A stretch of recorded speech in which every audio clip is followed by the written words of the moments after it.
Questo è un centro di ricerca. Qui si cercano soluzioni innovative, si fanno scoperte, si immagina il futuro lavorando con i calcolatori elettronici.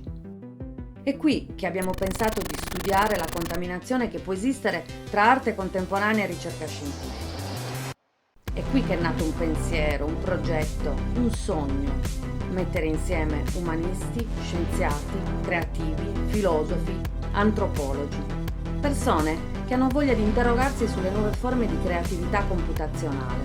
Ci chiediamo: dove si muove l'arte contemporanea che usa il dato digitale come mezzo espressivo? Chi sono gli artisti digitali? Cosa vogliono dalle macchine?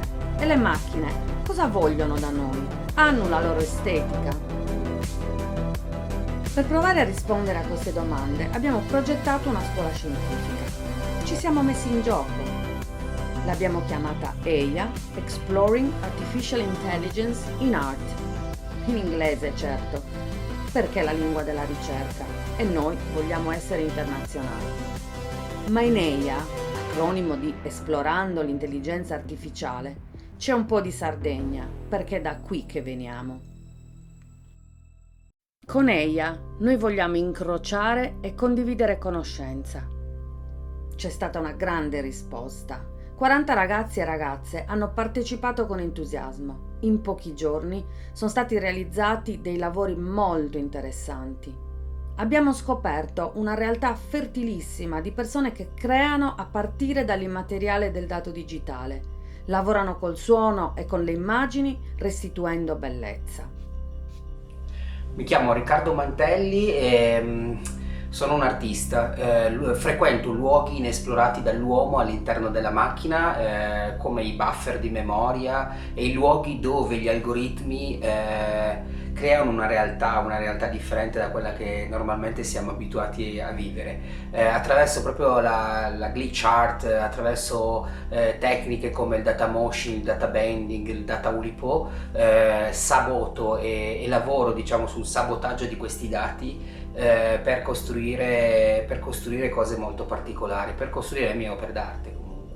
A Cagliari ho trovato persone come Nicoletta e Felice all'interno del CRS4, con i quali mi sento anche un po' il co-creatore di EIA Factory. EIA Factory mi rappresenta tantissimo una visione che ho per il futuro, ovvero quella proprio di indagare i margini della tecnologia, i margini dell'AI, dell'intelligenza artificiale, attraverso pratiche artistiche.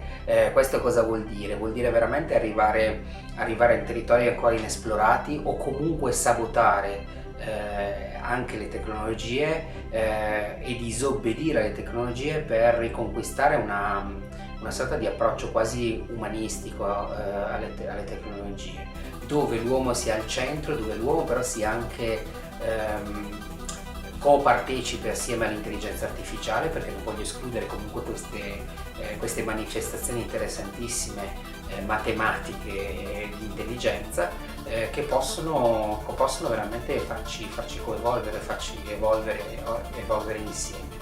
Quindi EIA io lo trovo veramente un luogo, un catalizzatore veramente di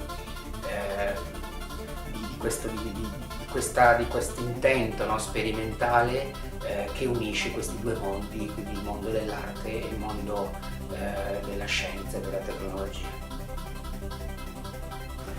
Mi chiamo Emanuele Balia, sono un musicista e mi occupo di musica elettronica, sound art e musica generativa. Nella mia ricerca esploro il rapporto tra uomo e macchina in un contesto molto caro al musicista, che è quello della performance dal vivo e l'improvvisazione. Mi definisco un metacompositore perché tutto quel che faccio è pesantemente influenzato dalla macchina, e anche se sono io il creatore di questi sistemi, il risultato finale è estremamente condizionato da tutti i processi che avvengono all'interno della macchina. L'esperienza EIA è stata importante perché mi sono confrontato con personalità molto competenti e anche molto lontane dal mio mondo, perché comunque è stata un'esperienza interdisciplinare che ha accomunato tutti quanti, sono state usate le risorse di tutti per creare dei progetti. Mi chiamo Felice Colucci e lavoro come ricercatore al CRS4. I miei ambiti di competenza, sviluppati in ormai quasi 20 anni di lavoro, riguardano principalmente la computer vision e l'intelligenza artificiale. L'idea di una scuola scientifica come EIA è il risultato di anni di ragionamenti e discussioni. Negli anni abbiamo osservato che molte ricerche producevano del materiale, che erano soprattutto immagini e video, che avevano un aspetto molto affascinante. Erano belle, fortemente comunicative. Erano spesso il risultato di astratte funzioni matematiche o di incomprensibili algoritmi, eppure erano attraenti. Sembravano quasi raccontare una storia, raccontarti qualche cosa.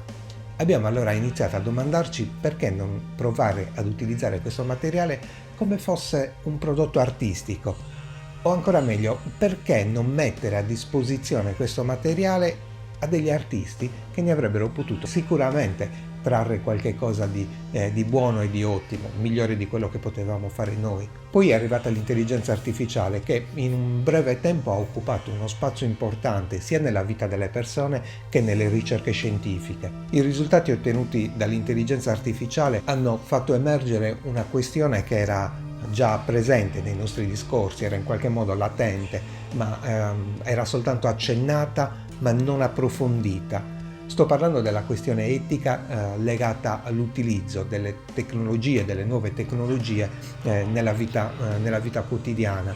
Un tema tanto più importante ed urgente quanto migliore è la tecnologia con cui abbiamo a confrontarci. Siamo certi che l'arte rappresenti un'ottima via per portare avanti il ragionamento sul rapporto tra tecnologia, società e essere umano. Anche per questo abbiamo aperto la scuola a figure molto eterogenee, provenienti da mondi diversi, portatori quindi di punti di vista diversi. Abbiamo scoperto che c'è un mondo da indagare nel rapporto di co-creazione tra l'uomo e la macchina e ci chiediamo come sarà l'arte nel futuro e come saranno gli artisti e come sarà il pubblico. Per adesso siamo una comunità di persone curiose. Forse chiamarci collettivo è prematuro, anche se vorremmo diventarlo. Ci siamo dati un nome. Ci chiamiamo EIA Factory. Siamo un bel gruppo.